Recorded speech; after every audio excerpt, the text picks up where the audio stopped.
আমার মনের মানুষ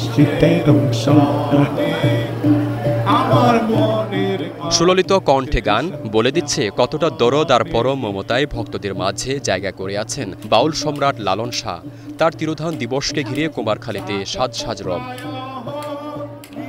1297 বঙ্গাব্দের পহেলা কার্তিক উপমহাদেশের বাউল সম্রাট ফকির লালন শাহর দেহত্যাগের পর থেকে তার স্মরণে লালন একাডেমি ও জেলা প্রশাসন এই স্মরণোৎসব চালিয়ে আসছে। তবে এবারে প্রথম দিবসটি জাতীয়ভাবে পালন করা হবে। প্রতিবারের মতো এবারও দেশ বিদেশের হাজারো লালন ভক্ত, অনুসারী আর দর্শনার্থীরা আখাবাড়িতে এসে জড়ো হয়েছেন। ভাবের আদান প্রদানে মেতে উঠেছেন সাধু ভক্তরা। স্মরণোৎসব শুরুর কয়েকদিন আগে থেকেই লালন ধামে আসতে শুরু করেছেন তারা। লালন ধামে আসলে আত্মতৃপ্তি মেলে, একে অপরের সাথে ভাব বিনিময় হয়, এমনটাই মনে করেন ভক্তরা। এখানে আসলে আমাদের অনেক সাধুগুলোর সাথে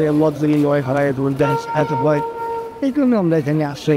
গাঁজা একদম চড়িয়ে মনে ভোক্তানি আর বলিস না রে, তুমি এগুলো বাদ দিয়ে মানুষকে ধরো, মানুষের সেবা করো, মানবতার সেবা করো, মানুষের কিসে কল্যাণ হয় এটা করছি।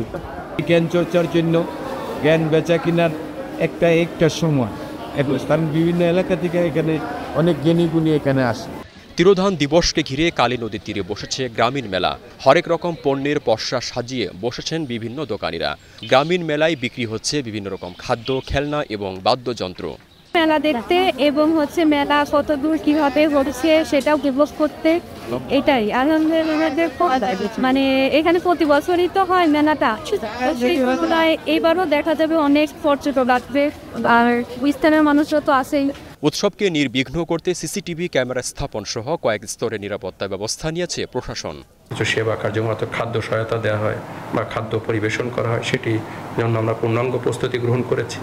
সংস্থা আছে যারা নিরাপত্তা কাজে থাকে, তারা নিয়োজিত হবেন, আনসার থেকে শুরু করে পুলিশ। আমরা আরেকটু স্ট্রিমলাইন করার চেষ্টা করছি এই বছর।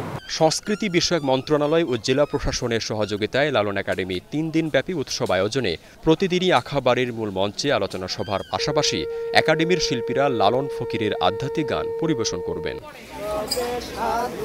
Desk report, star news.